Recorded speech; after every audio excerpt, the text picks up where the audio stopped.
In news that excited a lot of China's military buffs, China's People's Liberation Army has accepted an invitation to participate for the very first time in a major U.S.-led naval drill. Now, according to the Weibo post, which cites Reuters, Beijing had accepted to take part in the drill. However, legal restrictions will limit China's role in the exercise to less sensitive tasks like disaster relief. The exercise, known as RIMPAC, which stands for the Rim of the Pacific Exercise, is the world's largest international maritime exercise that involved 22 nations and more than 40 ships and submarines. It was last held in 2012 by the island of Hawaii and involved countries that were non-treaty allies of the U.S., such as Russia and India. And according to the Weibo post, there is worry that China would send intelligence officers to gather military intel during their exercise, something that many Weibo users pointed out as being American paranoia. Well, let's take a look at some of their comments.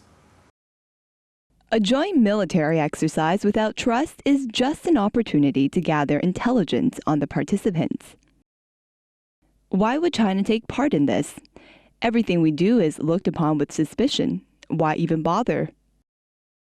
If you don't trust China, why invite us? America wants China to be more transparent with our military, yet America is not transparent with their military. Are you certain that America won't be gathering intelligence? We'll just be a spectator. I doubt we actually be a real participant. I still remember the 2012 RIMPAC exercise. 20 countries took part and they didn't bother to invite us. Instead, the imaginary enemy of their exercise was China.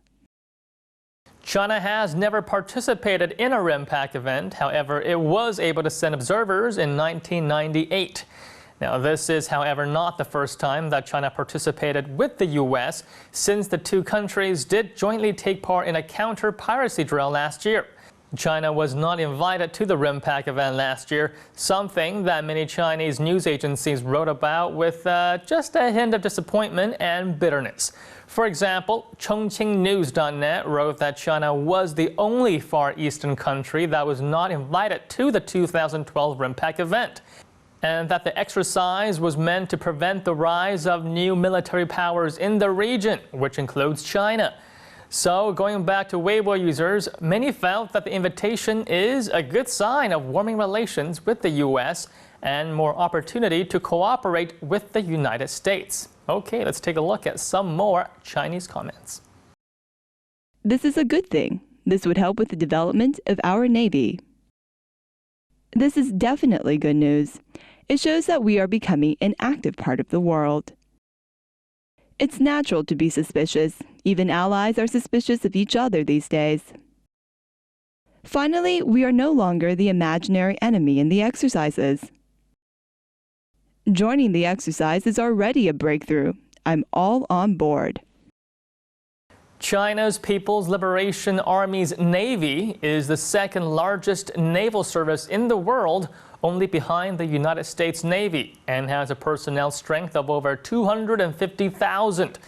Now, as part of its overall modernization program, China is moving towards a blue water navy, which is characterized as a naval force that is able to operate on the high seas throughout the world, far from its home base. And according to the diplomat, China's current modernization suggests a naval force that is best suited for cooperation rather than competition with the current naval powers.